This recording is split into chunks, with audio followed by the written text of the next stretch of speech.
because I do 1,300 crunches and sit-ups 4 times a week. What's a dose? Can you translate for us? Winner of the gold medal and the champion golfer of the year is Ernie Els.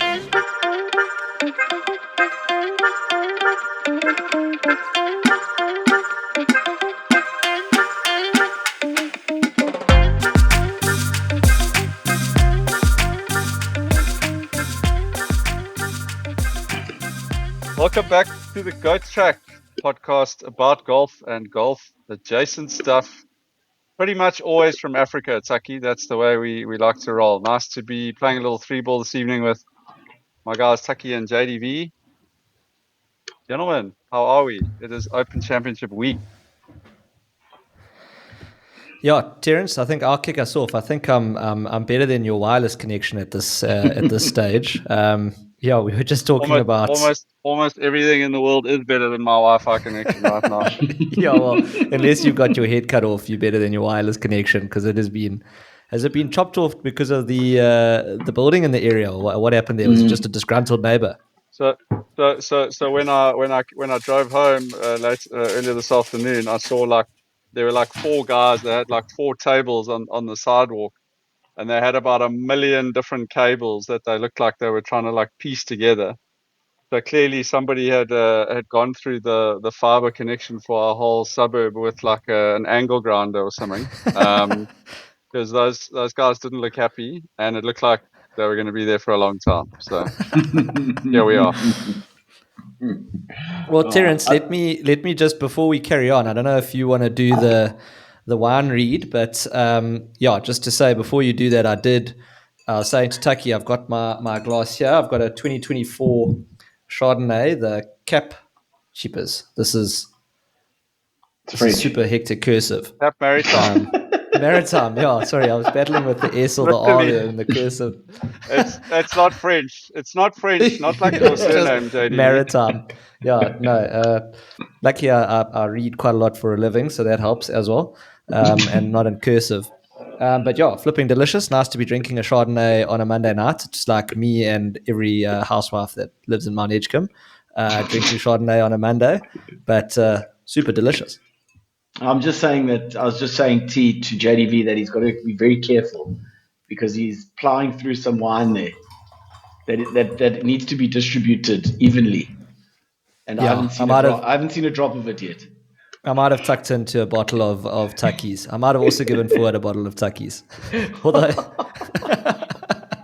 now listen, Tucky, you should know by now that Jacques' office is there's the official Goat Track DC, and all items come in and out of there. So you need to get to the source as soon as possible. As soon as possible. Well, it is difficult because it's flipping delicious. So when you're sitting there and saying, well, you're going to do a pod tonight, it can go back, it goes one of 2 ways. I say to Kath, well, I've got to do a podcast at 8 o'clock.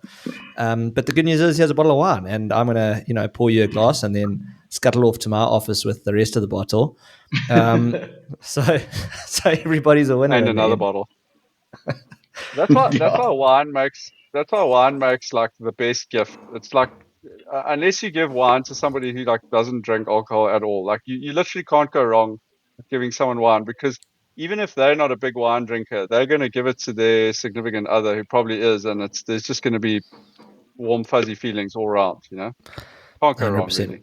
So we've actually got at Gillet's Squash Club, a lot of the prizes that you win at Club Champs and the various tournaments are guys sponsor wine, their own sort of personal wines, nice bottles. But the rule is always if you win the wine, you're not allowed to leave the club with it. So you've either got to donate it back to the club so everyone who stays can drink it, or you've got to drink it with everyone at the club, which I think is quite a good rule for a prize. That is a good rule. I like that. Speaking of JDV, you can't see me, but I'm actually drinking I don't know how Linton described it last week, but it would be the cousin or the sister of the Chardonnay that you're drinking. I'm drinking the Cap Maritime Pinot Noir.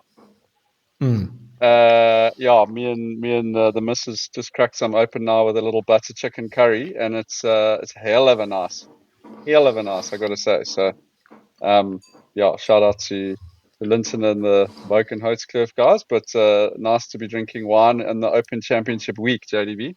Sorry, Tucky, you were going to say? Yeah. No, I was just saying.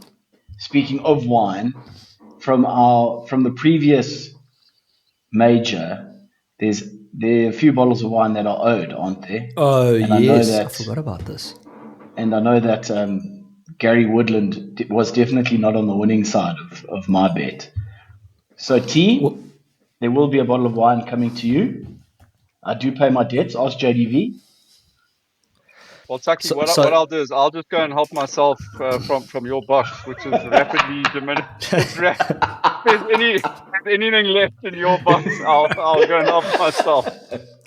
Well, I was going to say that I also had a bet with Hoff. I think my bet was that Colin Morikawa would beat Bryson DeChambeau at the US Open, and Bryson DeChambeau didn't make the cut. So as soon as that happened, I basically Hoff was like, well, that bet is lost. But Terence, I agree with you. I think the best thing to do is not to be like the judicial system. You basically got to just be like SARS. So if SARS has a finding against you, they don't wait for any judgments or anything like that. They just reach straight into your bank account, take what's due to them, and then you can fight it later. So I think I'm going to employ the same tactic with Hoffman. I'm going to reach into that box, which is also sitting in my office. I'm going to claim the wine that he owes me, and he can dispute it later. Maybe that should be a rule going forward. Is that like almost like the Reserve Bank? We all have to keep a certain like stock of wine in Jacques' office for this exact scenario. The problem is also that you've got Fuad, who, if we're going on our SARS analogy, are basically like those international Russian hacker corporations who just also come in and breach the back end of your data and just steal all your money from the system. So I think he could be walking off with a bottle or two under that. But I was thinking there's going to have to be a very strict stock take. Yeah, very strict. But T-Bag, let me take some pressure off your 4G there, and I'll help you out by taking the captain's role here. Please do. So I think we've got a pretty decent agenda in front of us today. We're going through just some of the Saffas in the field at the Scottish Open. Saffas in the field. Sorry, not Saffas in the field at Scottish Open. It's how the Saffas did in the Scottish Open. Saffas generally and their performance coming into it. Tucky's going to run us through Cass Alexander and her performance at the Evian. Then T, you're going to take us to Portrush, give us a brief overview there. We're going to do our golf champs picks, our major go check-ins, and then finally we're just going to do a little recap on our personal golf. Because on Instagram, I don't know if everyone saw, we did manage to get out to Zimbali Lakes on a flipping fresh morning. It was quite cold there on Thursday, but had a lack of time, and we can talk about Tucky touching the sun and falling back down again. So I think without getting any further, do you want to quickly, Tucky, take us to how the Saffas did over the weekend? I know there were a lot of them performing, obviously, at the Scottish Open on the lead up to the British Open. What are we calling it? The Open Championship or the British Open? Is there a consensus there? I think we call it the Open, isn't it? The Open. I mean, that's how they're branding themselves. But I mean, going back to when I did the Gary Player sort of preview and the rest of it on the Saffas wins at the Open, they did refer to it as the British Open a number of times. So I think there's a bit of revisionist history going on there. But in any event, Tucky, do you want to take us to maybe some of the performance of the Saffas? I thought they were pretty piss poor in the Scottish Open, if I'm being honest, which doesn't bode too well for this coming weekend. I think piss poor is being quite generous, JDV, because according to my maths, which is not great, there were 9 South Africans in the field at the Genesis Scottish Open, and only 2 of them made the cut. We had 2 guys make the cut. Seabears finished T13. He was 7 under par. And then my hitter, Jacques Kruisweg, was the other South African to make the cut. And he finished on 2 over par, T66. T65. So the bottom of the winners, basically. Yeah. He was he shot 3 over. He shot 3 over on the final day on Sunday to finish at 2 over. But Did Seabez have a good final round? Because that's a bit of a tidy top 20 from him. I didn't think that. Yeah, he did. Yeah. He did nicely. I think he did nicely throughout. But like looking at the he shot 66 in the final round. Okay. So bit of a backdoor top 20. Yeah.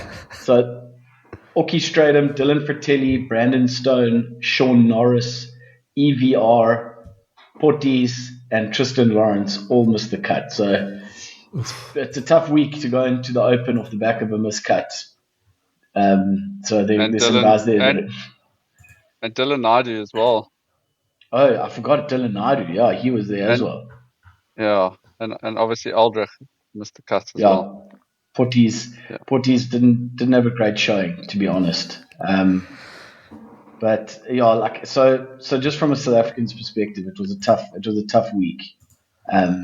And like I don't know whether some of those guys got a few reps in Europe. Some of them were obviously on the PGA Tour the week before. So like I don't know what it was that sort of led to that. Because honestly, like I might be speaking out of turn here, but you don't usually see that many South African oaks miss the cut.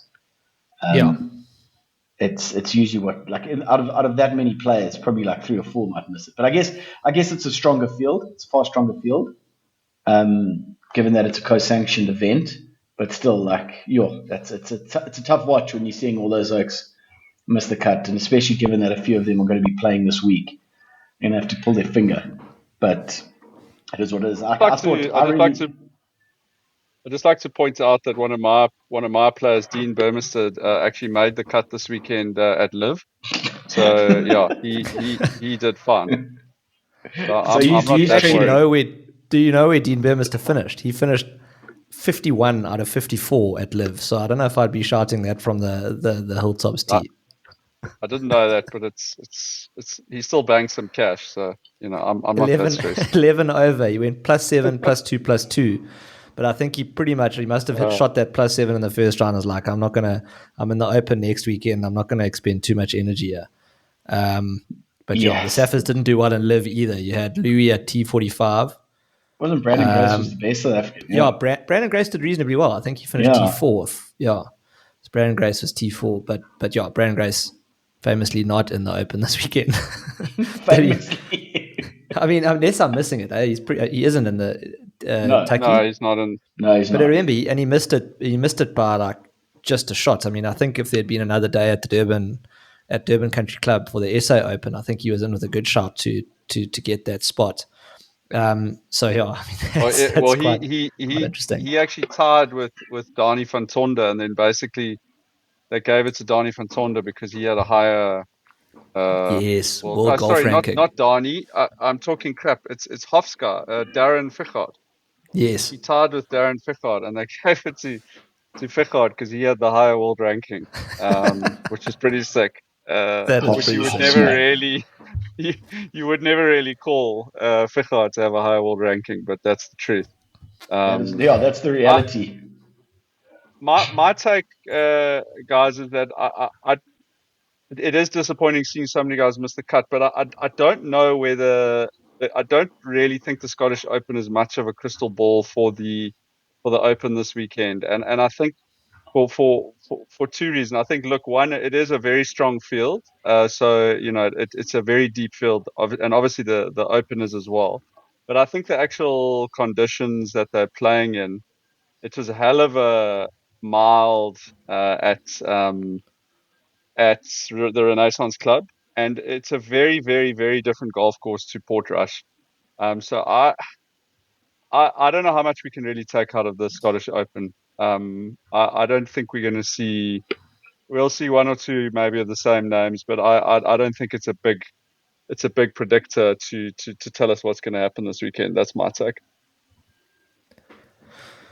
Before we get to the field sort of at the Open, Tucky, I know we had another T20 at one of the women's majors, and I know that TU and Ben had chatted quite a lot about this up and comer. Yeah, Cass Alexander, 20th, -7 at the Evian, which is incredible. given that, like, okay, well, last year I did a little bit of research. I think she finished fourth at the Women's British Open, which was an incredible effort. So Okay. to go fourth at the British Open and then 20th at her next major, it was an awesome performance. And then the other two South Africans in the field, Paula Reto finished T38 at 2 under, and then unfortunately Ash Buhai missed the cut. So those are the two South Africans that featured over the weekend in that major. But like, do you know more about Cass Alexander? Not really. I mean, Ben was the one who was bought all the IP on her, but she sounds like a hell of a competitor. And you know, I mean, I love the story of him saying how he's never been shit talked as much when he played a round of golf with her like earlier this year. It sounds like she's really tough. She's got I think like all the parts of her game that suit the sort of the modern professional game really well. She's obviously a long hitter, but very good short game as well. And yeah, I mean, I think it's, I think it's amazing to see her kind of backing up the Open performance she had last year. And don't forget, she won a couple of weeks ago on the Ladies European Tour. And look, she finished 20th, guys, but she started the final round 2 shots off the lead. So she kind of no-showed in the fourth round. I think she shot 73 or 74, which is obviously super disappointing. But like that happens, you know. Like some days you rock up and you just don't have it. So I think it's pretty exciting for us in SA to have like someone like this who's like up and coming. You know, I think it's great for our game. Yeah. Tucky, I think on that vein, let's quickly, we did touch on it now. Let's go back to the field of Saffas then taking part in this major, the male By the way, side of it. sorry, JDV. Yeah. I don't know if you guys saw the end of that LPGA, the Evian major. It was It was sick. pretty ridiculous. The chick who ended up winning. I mean, the chip and birdie. She birdie. eagled the 18th in regulation to make the playoff.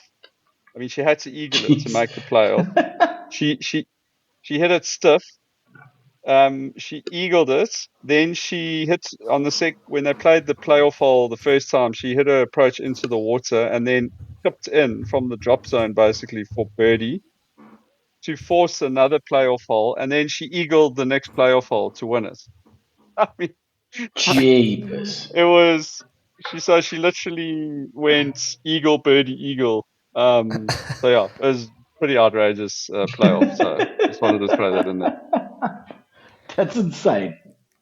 Yeah. I guess if you're gonna win one, and you're gonna win one somehow, it's probably the best way of doing it. But who was she playing in that playoff? Because I guess when you lose like that to someone on that sort of a heater, I guess you're like, well, it is what it is.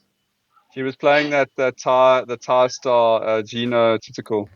Okay. Yeah. So tough for her, but yeah, it was properly entertaining.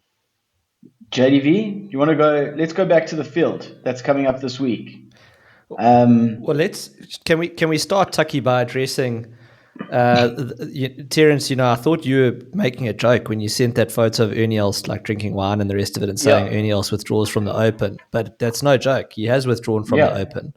I'm even more disappointed because I was already creating a conspiracy theory that, because Aldrich was the first alternate in the field, so I was like, oh man, this is sick. Ernie Els is withdrawing to give up a spot for Aldrich Potgieter. He's falling on his sword, yeah. Not to be. He was replaced by Siwoo Kim, so I assume there was an earlier withdrawal that got Aldrich in. But yeah, from what I can see, Ernie in the field now. Yeah, he is in the field. Yeah, but there's no. I can't see. Have you guys heard why Ernie has withdrawn, or is it just a? I saw a statement. He put out a statement, but he didn't give any sort of reasoning. He just said that he won't be this year. He won't be there. Thick bottles of empty wine that were on that table might missed his flight. Yes, as well. If you played anything like he played at Durban Country Club when we were playing behind him, sheepers. We were all scratching around trying to break 90, and I think he shot 68 off the tees behind us without like any trouble. So mean, the Oak still got game. Obviously, he's winning on the Man, senior look, tour anyway, as well. we've got a pretty good stack. I mean, it's got to be our most competitors at a major this year, I'm guessing. It's wild. Which is quite exciting. 8, 9, 10, 11. We've got So, 12, Tucky, we've do got you want 12 to players there. Do you want to run? We've got Well, I 12 mean, players I there, also counted 12, but Ernie's there with a not playing. So, I mean, I don't know if they're going to list every player in the world with a not playing. So I'll go through the list here for you Yes. guys. So Seabears, we sort of go alphabetically. Seabears, Dean Burmester. Then we got Darren Fechart. Can you list them by order of who the longest driver is? The longest driver to the shortest driver. Tucky, I want you to list them on the fly, and I'm being serious here on your power ranking of your most hopeful to your least hopeful. Okay, I'll do that. Starting with my most hopeful is Christian Bezuidenhout. Okay. My second. So Christian's your number one hope, eh? Yeah. This is Hoff's first choice for the major goat, so you're sort of vindicating him, yeah. I've got to put my boy there after his performance in Scotland. Jacques Kruiswijk is second. Okay. Tristan Lawrence, going to put him third. Wow. And then we got Burmy, fourth. Okay. Sean Norris, fifth. Okay. Let's go with Portis, sixth. Okay. Sean Norris bumping ahead of Portis, eh? Yeah. Louis Oosthuizen. Coming off his great week in Spain. Okay, at 7. That's 7, eh? So then I've got Darren Fechart. Let's go with Darren Fechart. Okay, just ahead of Grace. Justin Walters. At 9, okay. Dylan Naidu. Yes, it's Dylan Naidu catches strays on this podcast. I think unintentional. And then, so there are only 11. I think I've got 11 here. 1, 2, 3, 4, 5, 6, 7, 8, 9. Yeah, you need 10. One more. So Donnie van Tonder is your Brian Newman, sorry. Have I put Donnie in there? Hang on. So I've got Seabears at 1. Yeah. Then you've got who did you have at 2? Jacques Kruiswijk, 2. JK. Then I went 3. Burmester was 4. 3 was. This is going to take up half the podcast. Tristan Lawrence was 3. Okay, yes. Lawrence was 3. Burmester 4. Burm 4. Norris 5. AP 6. Louis 7. Darren 7. 8. Justin 9. Dylan Naidu 10. So you've got Donnie van Tonder and Brian Newman to get past. Okay, well I've got to go Donnie, and then Brian Newman, the amateur. Like, so am I missing something? There's how on earth? There's 3, 6. There's 12. Oh no, there's 12 people here with Ernie not playing 11, and then we've got 12 people on the list. So I feel like you've picked someone who's not playing. Oh, Jacques Kruiswijk's not here. Tucky. Wait, what do you mean? He's qualified. You've picked him as your second best player, and he's not on the open. Oh, is he not? The field. Oh. No, Tucky, I hate to break it to you, but he's not playing this weekend, bro. And I picked him as my number 2. Why did I put his name down? I'm pretty sure my dad's probably got a bet on him as well. And then we'll go with. So we'll just shift everyone up 1. So Tucky, your second most hopeful South African is not playing this weekend. It's a bit of an indictment.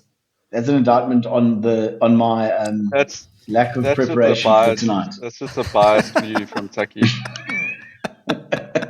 I mean, he's got Donnie van Tonder as basically the bottom of the rung, just ahead of the amateur, which is so disrespectful to the Sunshine Tour Order of Merit winner. You know? I mean, I can see a game within a game right here in this South African field.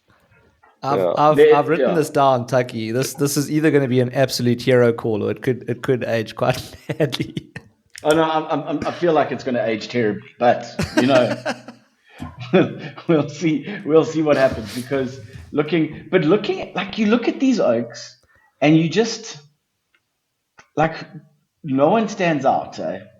None of the South Africans stand out to me at the moment, I mean, Dean especially in Burmester those was conditions. Dean Burmester was on a bit of a heater. He was playing nicely, but Sheepers, you'd also think like with a bit of conditions rolling in, it could be a tough scene.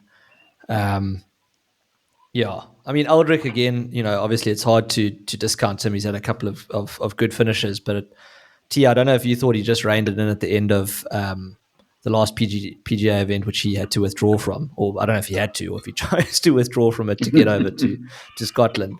But then also with the miscuts at the Scottish Open, it's just he's like an absolute lottery. And I don't know if like massive driving distance is going to be a benefit, which maybe transitions nicely into the next point. Is tell us a bit about Portrush and what do you think is going to be a sort of a premium for the players going into this week? Just wanted to just very quickly before we get to Portrush. I don't know if did you guys hear the interview with Justin Walters? It's worth noting that Justin Walters and Dean Burmester both went through open qualifying. Both of them winning their open qualifying tournaments, which Yeah, is a great feather in their caps. But I don't know if you guys heard the interview with Justin Walters after he qualified. no. Did you guys hear it? I actually recorded. I'm going to try and see if I can play it for you guys on my phone. But it was a hell of a thing. Just let me know if you can hear this.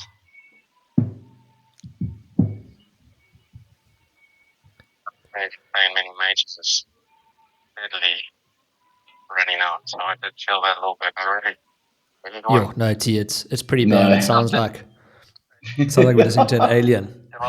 Sounds like Okay. I, Sorry. I, I can't I can't But I can't see Justin Walters and not basically, see. Sorry, T. I was going to say I can't see Justin Walters his photo and not see STV Sean de Villiers. It is like literally his doppelganger. I once put a photo up on the group of Justin Walters and like as a joke and was like, "Hey Sean, well done on your whatever." And my dad's like, "Yo, Sean, that's some like nifty outfit you got there." So my dad genuinely thought a photo of Thought Justin it was Walters was him. my brother. so weird. But basically, his interview was how he was like fully emotional. I mean, the oak was in tears, and he basically said he's only ever played in one Open, and he knows like the doors closing on his career, and like just to seeing how much it means to the guy. And he sort of said that he went to bed the night before, kind of looking up at the picture from the last time he was at the Open and that. So it was like that Open qualifying is really a special thing, and it brings out like proper emotion. But funny sort of side story about Justin Walters. I was actually at the same school as him for a while, in Joburg, and he was in our boarding house. I think he was 2 or 3 years older than me, and I just remember that guy just every single day when school finished, like, everyone's going off to rugby and swimming, whatever. You just used to see that guy walking through the quad with his golf clubs, and he was off to obviously go to the course and hit balls or whatever. So Jeez. when you think about it in the spectrum of like it feels, I mean, I just had my 25-year school reunion. You think that guy's probably been playing golf for, I don't know, 35 years. It's it's Yeah. it's pretty cool that he's qualified and playing in an Open. So but yeah, JDV. So very very briefly on Portrush. I, I think I think what is worth noting about Portrush is obviously the fact that it's was sort of re-added to the Open Rota in 2019, after having about a 60 or 70 year sort of break. I think the last time it was hosted there was in the 50s. Um, and it's probably the most dramatic and scenic of all the open courses that are on the rota, and a lot of that's got to do, I think, with the fact that it's in Ireland. I think the golf courses in Ireland, particularly the sort of links land golf courses that play in like linksland dunes, and that the everything just seems bigger in Ireland. Like the scale of the dunes is bigger, more dramatic. The rough is more penal. So it's an incredibly beautiful, but tough golf course. Seriously tough. And I think it's worth noting that old Tom Morris was involved in the original sort of layouts of the course, like in the late 1800s. But the golf course that they play on now really isn't the one that, unlike sort of St Andrews and the old course in that, um, the course was essentially almost entirely moved in the 1930s by Harry Colt, who's a very well known architect, and he moved it from, it was on apparently quite boring land, and he was the one who actually moved it into the dunes, and basically designed the course that we see today. JDB Harry Colt was the work partner of our guy Charles Hugh Ellison, who did Glendower and a couple of other courses in ESA. So that's the connection there. I think second thing, JDV, it's got the least amounts of bunkers of any course on the open rota. So there's less than 60 bunkers on the golf course. And it pretty much relies on the dramatic ground contours, the penal rough, and the really brilliantly shaped greens as its primary defense. And you'll see that. I mean, if you go and watch the Golf Digest, and I highly recommend doing this, the every hole at Royal Portrush, you just see the contours on that golf course are just something else. I mean, I genuinely, Oaks, I don't know if I have any interest in playing there, because the way that I'm driving the golf ball at the moment, I mean, there's zero chance of me finding my ball on any of those holes. But it looks like the sort of place where you'd want to drop like 10 balls next to every green and just hit tip shots for days. There's contours all over. And then third thing, JDV, I think it's worth noting that a lot of the Irish players, or players who have Irish roots, sort of see it as a little bit of a spiritual home for Irish golf, obviously.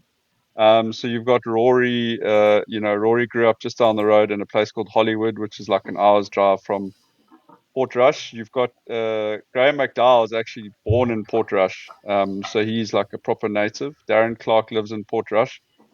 And then obviously, you had Shane Lowry winning in 2019, he's not necessarily from the precinct around there, but he is Irish, and I think they basically claimed him as their own that weekend. Just a couple of standout holes to look out for. I think the first hole is the one which is the dramatic starting hole where Rory McIlroy hit his ball out of bounds the last time on his way to, I think it was like an 81 in the first round, when he was basically playing with the hope of the whole town on him. But JDV, the first hole has OB on both sides of it, which, again, as I So say, sick. for your guy on this side of the microphone, is a tough scene at the moment. And then I think the other two sets of holes that I wanted to shout out, the fourth and the fifth holes. So the fourth hole is where the course starts ramping up a little bit in difficulty. So it's a classic boundary hole. It has out of bounds all the way down the right, and it's got a lot of strategy to it, with a beautiful green like tucked in behind the dunes. So that's a challenging hole. And then the fifth hole is the hole that'll probably get the most airtime in terms of the scenery of the course, because it's the one that the green side sits right on the top of the beach. It sits like right on the top of that dune. So it's a short par four. Apparently in the right wind, you can actually get a driver down to the front of the green. But it's a sort of hole where there's risk and reward, like in play, depending on how you take it on. And then the last two sort of stretch is the 15th and 16th holes, I think, are going to be super interesting. So the 15th hole is like a dogleg left. And JDB, it's one of those holes where it's like, it's kind of like choose your own adventure. Like, how much do you want to bite off of the dogleg? From what I understand, if you take it on and you take driver, where your ball lands, there's lots of like humps and bumps. So you throwing your lot in with the golfing guards, depending on which way the ball kind of bounces on some of those humps and bumps. Whereas if you play it a bit safer and you play shorter, there's a more of a flat kind of plateau area, but then that leaves you a longer shot in. So you know me, I love a little drama and strategy in a hole. Out of interest, I looked at the course map of Portrush earlier, and it looks like not only will you have to take on the humps and bumps if you take Java, but you might be taking on one of the pubs as well, because it looks like they're building a hospitality. There's a whole like hospitality village on the left hand side of that hole, so you might see some guys. Hopefully, hopefully we'll see some guys maybe playing out of like a beverage cart or playing through the pub next to the disabled toilets. I don't know, something like that. And then I think the 16th hole is also will get a lot of airtime. So the 16th hole is an absolute beast. It's a 236-yard par three, and it's known as Calamity Corner. I think that probably explains all you need to know about it. It's a par three where you play over this massive, I don't know what do you call it, like a chasm, like a cliff drop off on the right hand side. Dramatic dune that falls away to the right. And what you'll see is a lot of players sort of trying to just miss the green just on the left, or they'll try and hit the left edge of the green. And depending on the wind, I mean, guys can be hitting, if the wind's into them there, you might see guys literally hitting like 3-wood into that par three, which is Yeah, pretty that's sick. awesome. And that's coming down the stretch. So I think that's going to be one worth looking out for. So, if you're looking at the conditions, T, I'm just having a quick little squiz here. My Norwegian friends, yr.no. There's going to be a decent, what they say, moderate breeze on Thursday, but the rain seems pretty persistent throughout the week so far. So you've got, and reasonably cold. I mean, I don't know what's the Brits sort of deem as cold. I mean, but I mean, there's a high on sort of Thursday of 15 degrees, 16 degrees, which, for us in That's Durban is warm. freezing. It's freezing for us. Then Friday again, pretty rainy the whole day, but not much wind to speak of. Seems like it's pissing down on Saturday. Not much wind to speak of, and then raining again on Sunday, a bit less. But Saturday looks like the trickiest day. Again, there doesn't look like there's any huge difference between the conditions between the morning and afternoon fields, but obviously that changes a lot as you get closer with the weather reports. But obviously, one of the defining features of the British Open is the draw. I mean, it's one of those things where, whether you're out in the first or the second wave can sometimes make or break your Open, depending on the conditions that you have to fight through. And we've seen that actually in a number of Opens now. But again, that's rubber the green, some would say, and I completely agree with that. But it looks to be pretty even throughout. With the wind does change, so that'll make it quite interesting. The wind changes quite a lot throughout the weekend so far, if the Norwegians are to be believed. But I ADV, think, yeah. yeah, So I was going to pick up on that because I've lost a lot of faith in the YR this last weekend. really, And I'll tell you why. Yeah, we were camping at Zinkwazi this last weekend, and I had both my weather apps going because I knew there was a bit of weather on the way. And YR said that we were going to have maybe 2 mils of rain over Saturday. They said it wasn't going to be that bad. And they were obviously got our moods sort of like, it even had a couple of little pictures of the sun yeah, shining every now and again.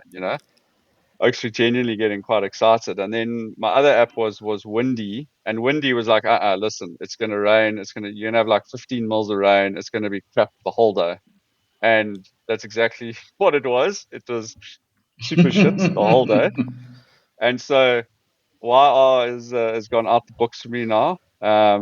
And I'm actually looking at windy here, and my take on the draw, JDV, at the moment on windy, it looks like Friday morning looks like the easiest conditions at the moment. Look, we're recording this on Monday night, so it's probably going to change. But I think it's worth on Wednesday probably guys checking in again, especially if they're putting, sort of part of their bond repayments down yes. on a bet. Yeah. Well, that I was think going to be my check again point. on Wednesday.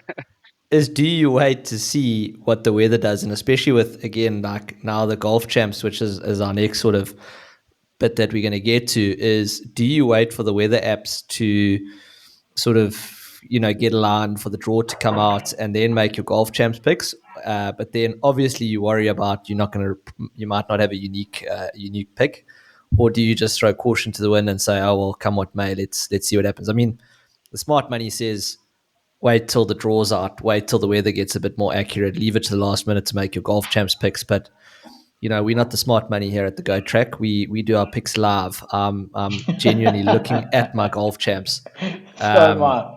I'm about to make my picks first time. T, have you made your picks? Are you going to make your picks? No, I'm going with your strategy here. I want to try and do them on the show. So all right. I'm well, excited. let's get it going though. Who wants to volunteer to start here? You know what? I'll go because I was. All right. I was atrocious at the US but before you start with your pick, like, what are you looking for? Like, are you just doing a complete random eye test? Are you looking at any one particular stats, based on the course? I mean, I can kick it off by saying that I'm doing an eye test. I don't know. You don't need to go further than that. Yeah, okay. So I think it's pretty clear how much research we do here. But the one thing I'll say from looking at it is that, like, it's an obvious statement to make, but at this course maybe more than others, is that you really, really need to be in the fairway. Like, Yeah. if you're not driving the ball accurately, not necessarily a bomber's paradise, but there's going to be a real premium on playing out of the fairway, because the rough is super, super penal. So that if there's one stat that I'm kind of looking at, is that I'm not going to pick a guy who bombs it all over the place, but is not accurate. Okay. So yeah, All right, T. Well, I feel like with that, do you want to take Tucky Sunday, or do you? I feel you're speaking us into your picks. No, not at all. Well, you know what I'd like I've done Tucky here. Let me Yes. have a go here. Let me have a dip here. So I've gone also just off last week and how he's sort of returned to form. I've picked Rory Okay. and I've picked Scotty Scheffler because I've picked him in every major, and I'll pick him again because I'm pretty certain he's going to make the cut, and I'm pretty sure he's going to finish in the top 50. So you're going Rory Scotty, which means Jacques Kruiswijk, who's not in the field, would be your third pick. Yeah, he's at 0 points, so he doesn't help me. And then I've gone down to last year's champion, Xander Schauffele, Okay. at number 14. So then obviously now I'm in big trouble. I've got to travel down the leaderboard. Yes. And I've traveled down the leaderboard all the way to rank number 86. Go and look who's down at rank number 86. Justin Rose. That's a good pick, and he was looking good at the Scottish Open as well. So I've got a feeling that's not going to be a unique entry, Tucky, but you can enter it and maybe you'll get the first one. Yeah, at the moment it is a unique entry because it's mine. Okay, it'll be you and about 10 other people by the end of the week. So well done on sharing your prize with 10 people. But that's the thing, eh? It's whether you win or not. I do think that's it's hard to fault. That's a good team. I mean, but I'm amazed that Rory, Scotty, Xander, and Justin. I mean, I'm amazed that good. Justin Rose is so far down. Like, you look at some, like, I still can't get how Cameron Smith is 51 on this list. But like, Cam Smith is playing dog shit though. So are you saying like you think Cam Smith must be lower? Because I think he's like a complete like non-factor. No, he's a non-factor, complete non-factor. That's why like I see him there, and then Seabears is below him. Johnny Vegas. I mean, so I feel already a little side bet. Seabears versus Cam Smith. You reckon if you could match those two up on Betway or something and pick a head-to-head, you'd take Seabears every day? Yeah, I would. I'd definitely take Seabears over Cam Smith. And what about Chris Gotterup, who's just won? Because he's 49. Yeah. No, That's, I mean, sorry, my take is that guy just sprays it like I just don't see it. He hit it like you off the I've tee. never. Yes, yeah. It's a he's not super accurate. He drives the hell out of the ball, but look, I'm happy for him to prove me wrong. But the Oak almost looks like he's entering a long drive competition. I mean, I've never Yeah. seen a pro golfer with so much shaft lean like on his driver than that oak. It's a hell of a thing. So um yeah, I mean I won't be picking him, and he doesn't have a photo either, which is really tough. Well, he doesn't have a photo on my side. Has he got a photo on your Yeah. side on Golf Champ? No. It's always No, he's tough for the oak who's he's just won, eh? imageless. Yeah. Okay, Tucky, so is that your team done, eh? Well, now I think JDV is making me feel bad because it's not going to be a unique entry. Maybe it will well be Tucky, but I think that's I don't I highly doubt it. I would put I don't a think you should rumbler be on the worrying fact that it's about not going that, to to be be unique. honest. As it currently stands, it is a unique entry. So I think that's Yeah, enough that's fair. justification.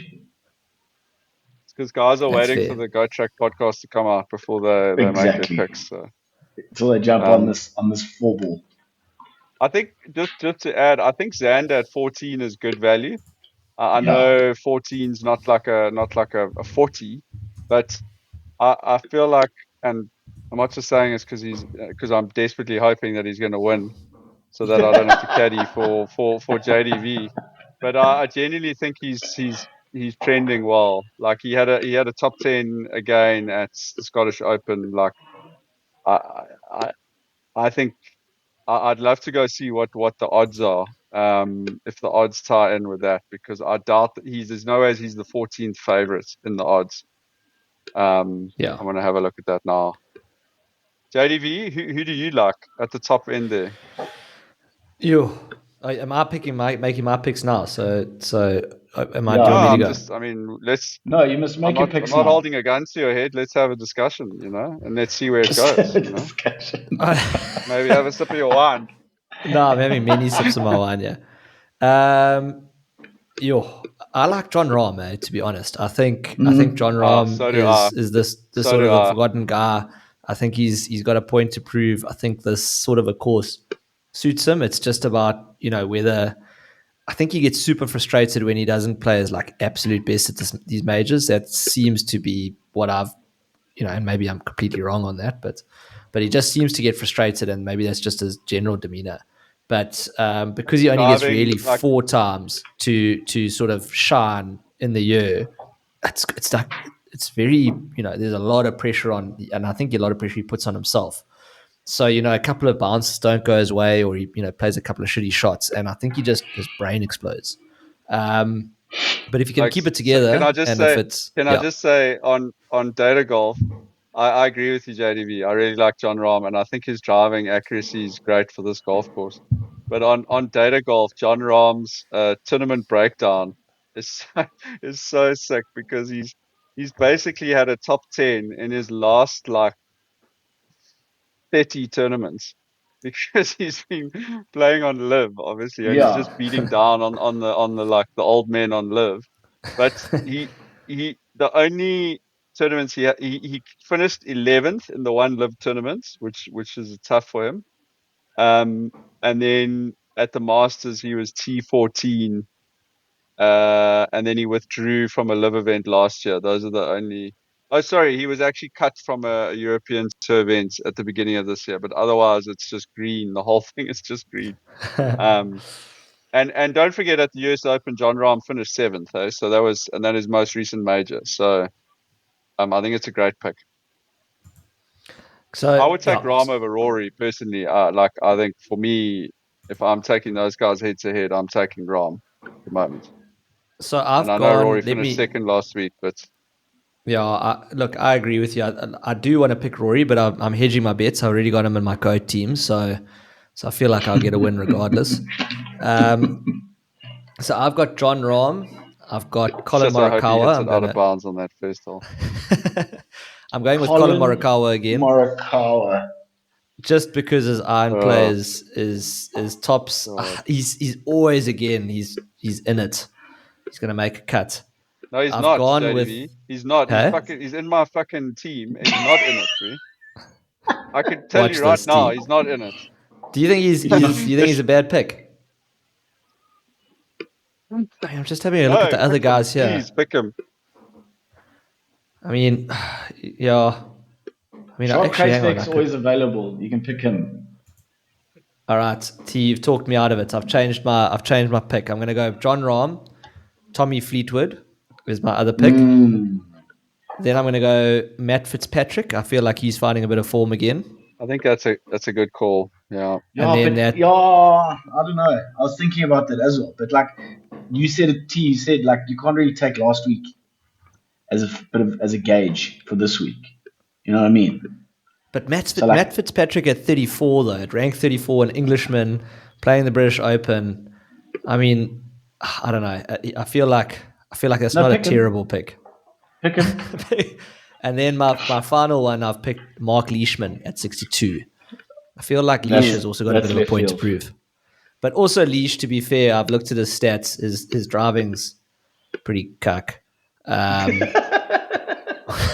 Which Terence has just said is the most important thing to look at. But he's a good putter and he's good around the green. So, so when he gets there, he gets it in the hole. Exactly. So those are my four. So I've got John Rahm, Matt Fitzpatrick, Mark Leishman, and Tommy Fleetwood. I think that's going to be. I think that could be a unique pick. Leishman is the outlier in that one. Yeah, I don't think many Oaks are scrambling for Leishman on this one. He doesn't even have a photo on Golf Champs.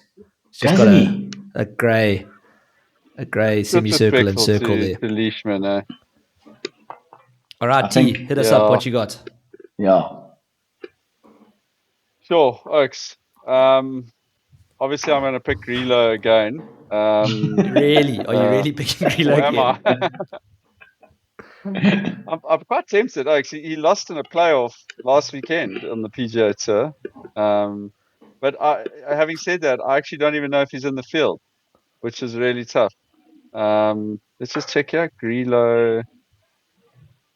No, they've dissed my boy. They've left him off out the field. It's really, really tough. Guys, I think I'm going to go a bit left field, eh? I'm not going to do the three top. It's just the Open is just so random and like draw and I don't know this golf course. I think it's going to be a bit all over the show.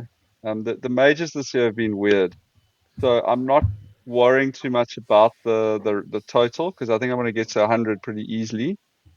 So my first pick, guys, is Harry Hall, rank 23. JDV, you're a big Harry Hall guy because he wears the exact same hats that you wear every time you're on the golf course. That makes me an immediate fan. I mean, yeah, it's how I choose my golfers to support. Do they wear the same hats as me? That's why I'm such a big Luke Donald fan as well because he wears a peak,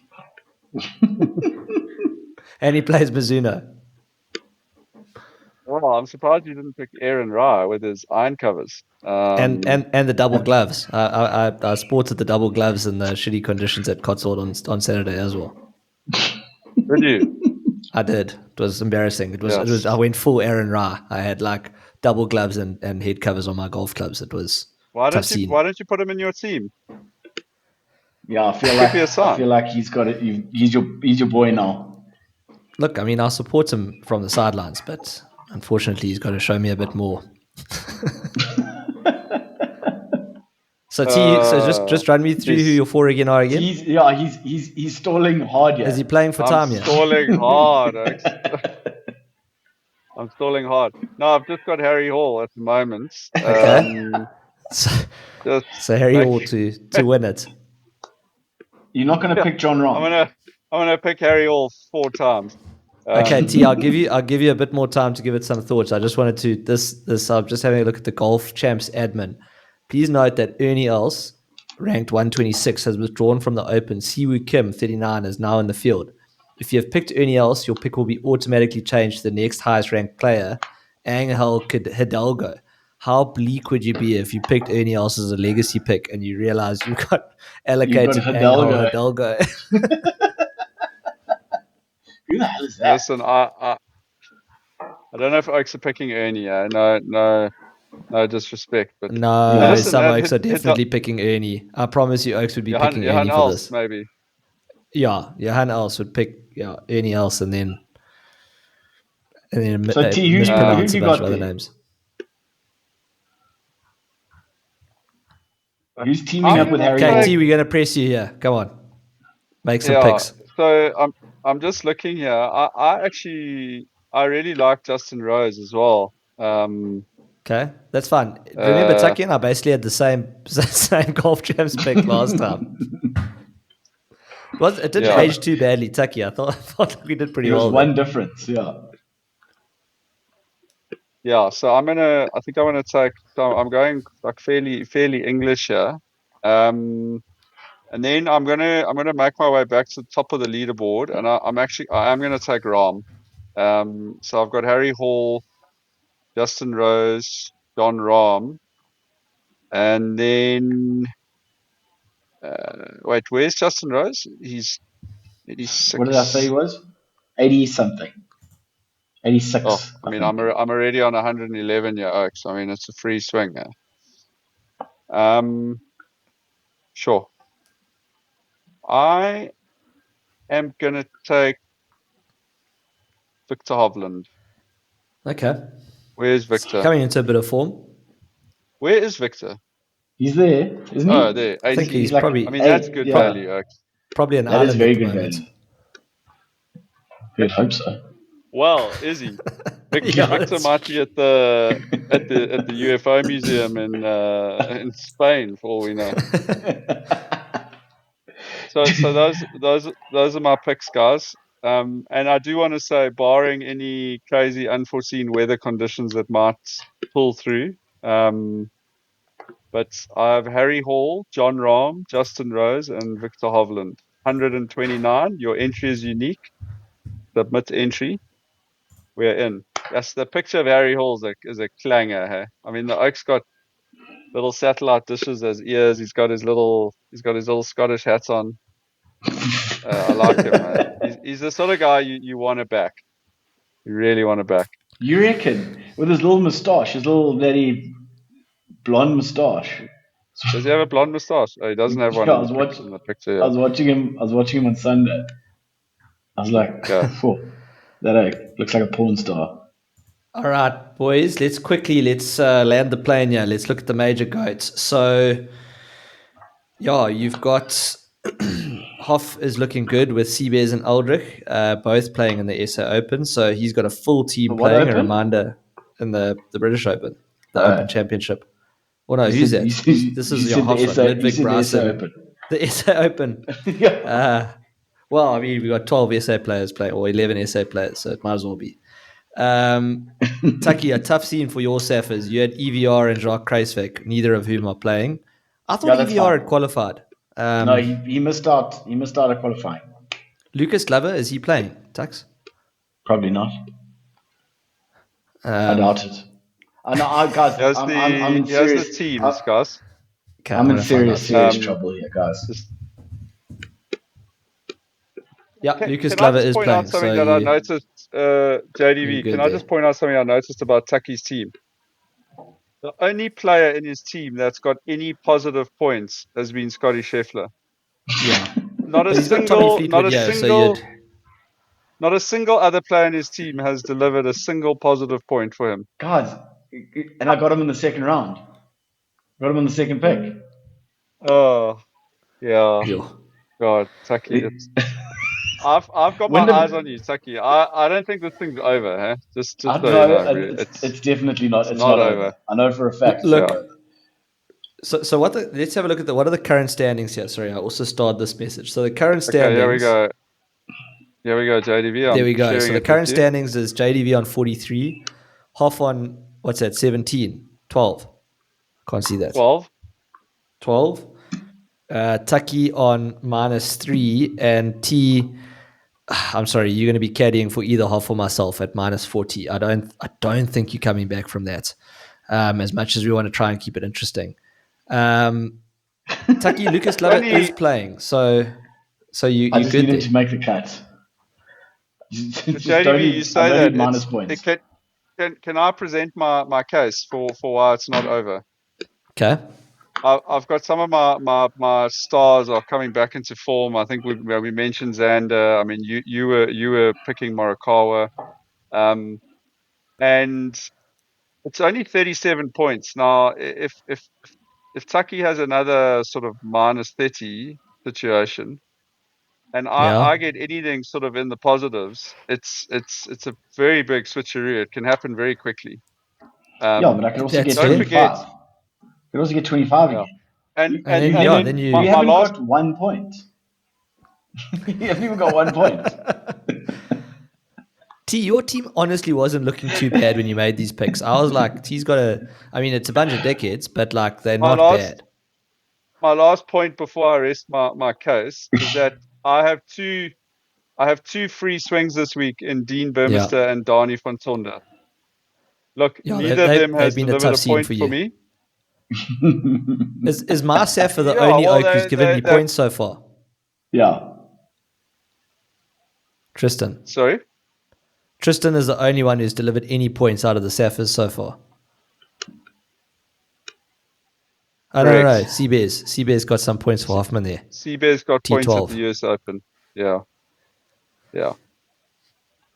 So listen, you Okay. guys not keen to do a trade, eh? No, absolutely not. I'm happy with the status quo. T, So what you're are gonna the you're going to take your minus 10 for Zalatoris. bring him. If that means not doing trades, I will take minus 10 and run with it. I don't want any trades. I want the status quo to remain. T-Bag, just remind us again, what are the stakes here?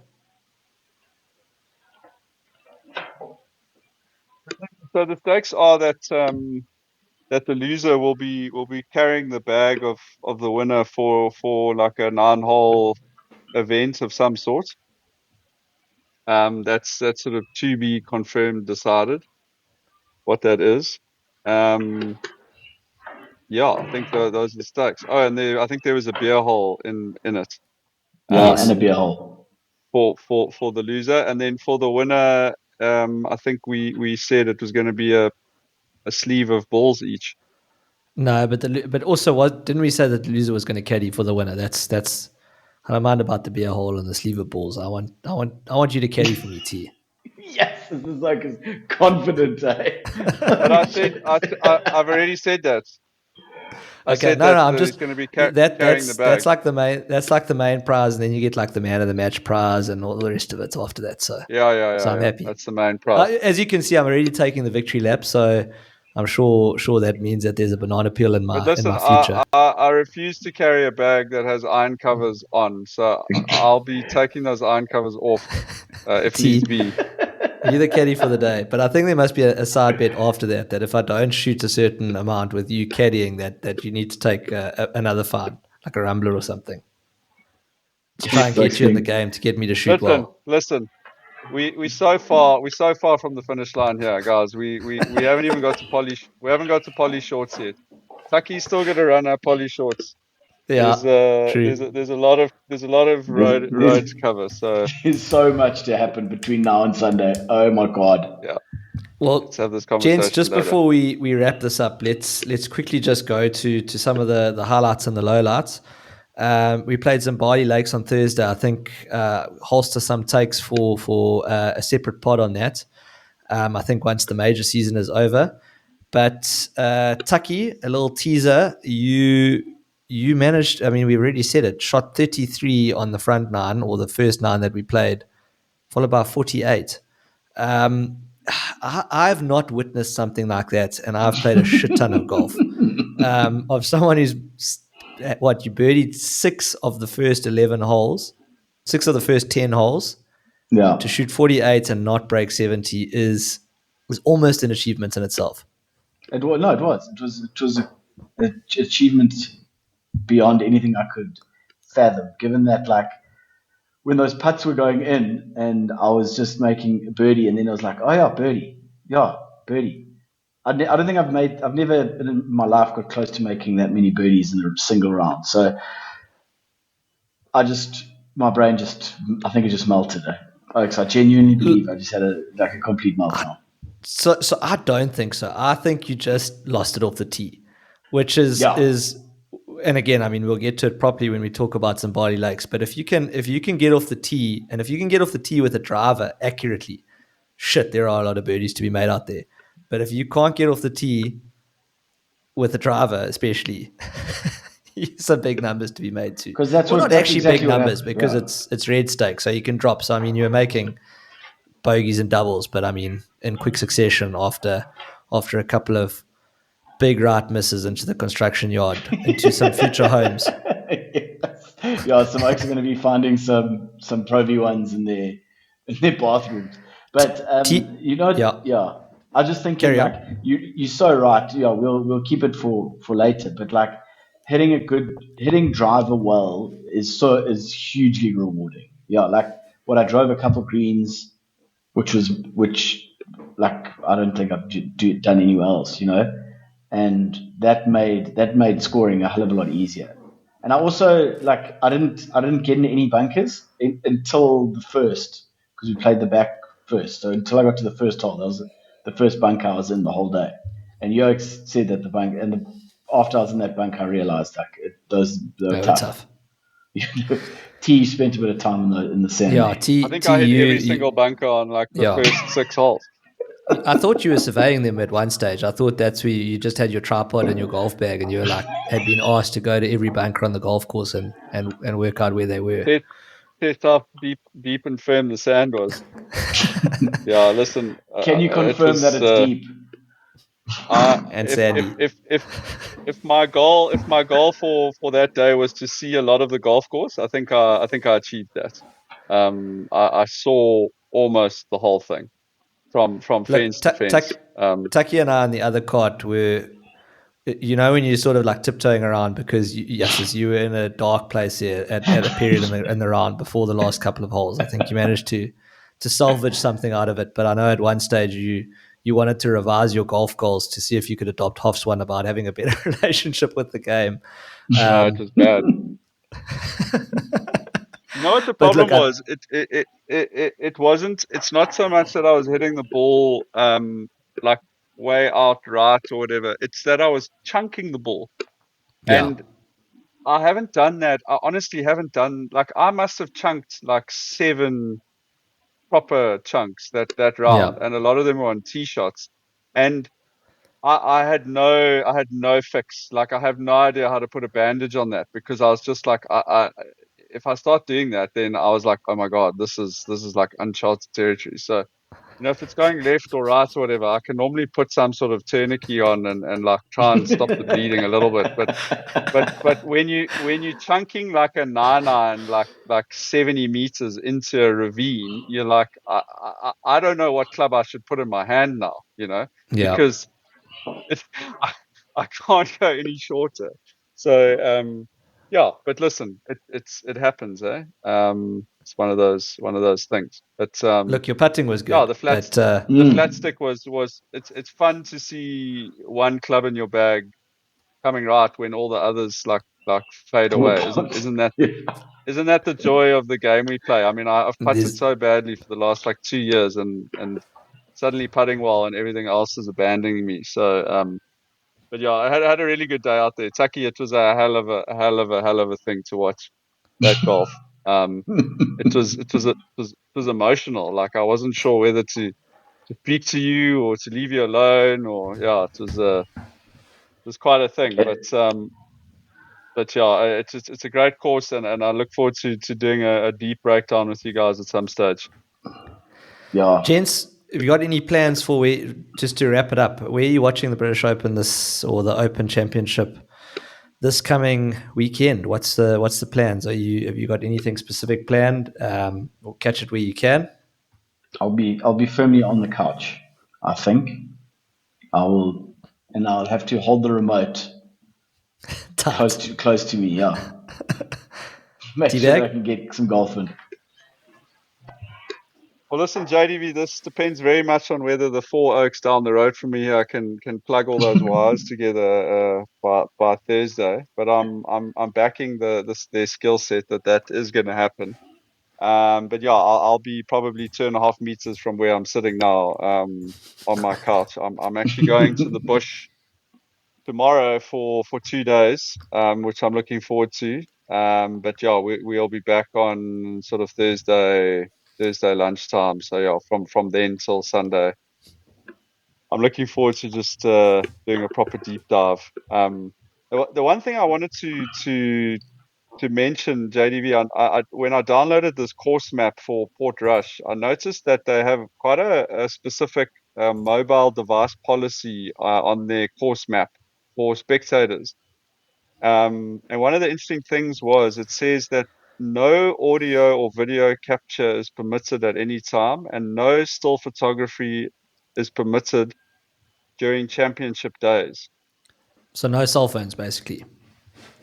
That's cool. That you're allowed to have your phone with you. Texting, email, website access, etc., is permitted throughout the golf course. However, the volume must be muted at all times.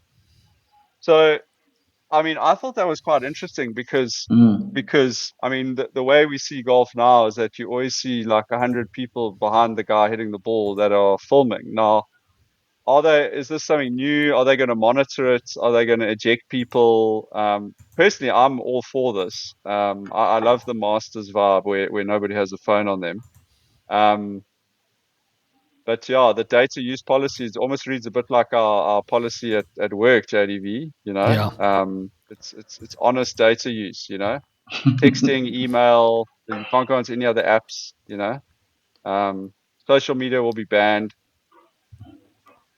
Interesting to So, see yeah, how they something to enforce watch. that, though. I mean, the enforcement is going to be interesting. I mean, are they going to have the volunteers like peering over guys' shoulders to see what they were looking at their phone and be like, oh, no, you're on Instagram. Get out of here. Cheers. Cheers.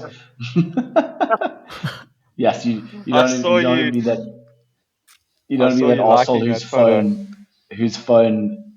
who doesn't turn their phone on silent when you get there. Oh, my word, there were a lot of those Oaks at Durban Country Club at the SA Open. Yeah. Yes, I was cringing. With So some embarrassing. phones on like loud while Oaks were teeing off, and I was just like, oh, that is terrible. And also, Oaks have like zipped it in their cargo pants, and they can't like get to it soon enough. I was like, bro, just pull your pants off and throw it onto the M4. Like, there's no other way to deal with it.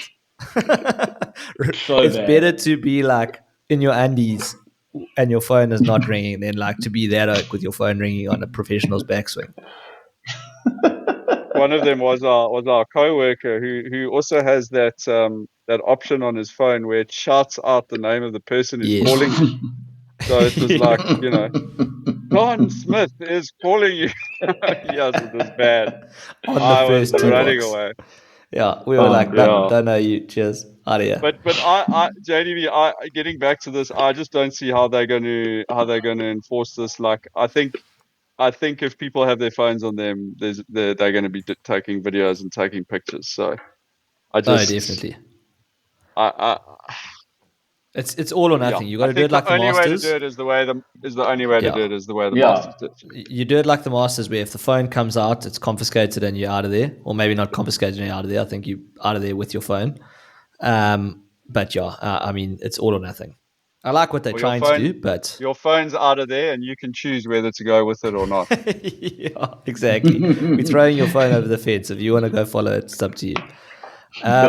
We should start doing Gentlemen, that in our workplace.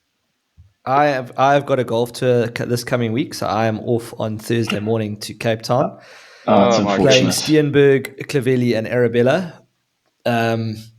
We are also looking to hit the weather gap. It's like pissing rain, cold winds, etc., and then like a 3-day gap, and then pissing rain and cold winds again. So we're looking on track to hit the gap, but whether we can play Clavelli in those conditions or not is something yet to be seen. I know it struggles a bit like Durban Country Club and Royal and those places with water. So we'll see. But I will definitely be watching a lot of British Open between that. On a golf tour with those Oaks, I think the Open will be on every sort of waking hour that we aren't playing golf, and probably on the golf course as well for that matter. So, but yeah, super excited to get a bit wet and cold and be in Cape Town. There's been a lot of rumblings about picking a golf tour in Cape Town at this time of year, which we can also get onto on a different podcast about arranging tours. So we'll see how that one plays out. There's grumblings in the background about the fact that we picked a Cape Town tour in winter. So we'll see how that goes. Yeah, that could be a very, very tough scene for you guys. I hope it isn't, but look forward to hearing about it. Terence, I want to get your honest review of the 18th hole at Clovelly when you come back. Look, I've played Clovelly a number of times. Is it good or is it bad? It's I love Clovelly. I know the 18th hole. Let me withhold my opinion for now until I've played it again. Okay. But I know where you're going with that, and I like what you're wanting to do with it. I haven't played Steenberg before. It's the one of the three that I haven't played, which I've heard there's a lot of OB. So let's see how that goes. But T, is there any sort of closing thoughts that you want to leave us with? JDV, not much, but looking forward to the Open. Looking forward to getting my fiber back, and looking forward to going to the bush. Lekker. So, Tucky? Yeah. I just hope on Monday that those -3 points that I'm currently sitting on can get me across the line, can keep me out of the bottom position, and I don't have to caddy for anyone because I'm very, very concerned going into this week. The game within a game. Sorry, I should have said I'm looking forward to Xander winning as well. Yeah. But JDV, game within a game. We in fact, you and I are the finalists for game within a game. So we need to do one quickly. Okay. Have you got anyone you want to throw out there? Should we make it an easy one? Is there going to be a hole-in-one this week or not? No. You saying no? I'm gonna give you.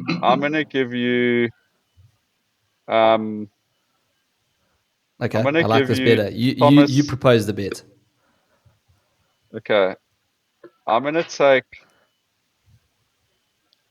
Thomas Dietrich. Okay. Thomas Dietrich versus Mackenzie Hughes. Cool. Give me Dietrich. No, I said I was going to take Dietrich. No, you don't. You've got to put the two forward, and then I get to pick. Okay, that's fine. No, then I wouldn't put those two forward. Okay. Thomas Dietrich and Tom Kim. How about that? The two Toms. Ooh, who do you want? That's a goodie. I'm going to take Tom Kim. After his little Scottish, cool. He's got a point to prove. Basically came runner-up at the Open where he was severely injured, hobbling around on one leg. He was faking his injury. Lekker gents, I think come what may, it's going to be good to see the Open or see a major championship in reasonable waking hours that you're not rubbing your eyes the whole of Monday. Having lack of sleep and having a nice couple of bottles of wine, watching it on Sunday. I think I might be in the dog box after coming back from a 3-day tour and then cracking open a bottle of wine and sitting on the couch and watching the Open, but hold my beer or hold my glass of wine. I'm going to try it nonetheless. Lekker, boys. Been a good one. Lekker. Thanks, boys. Cheers.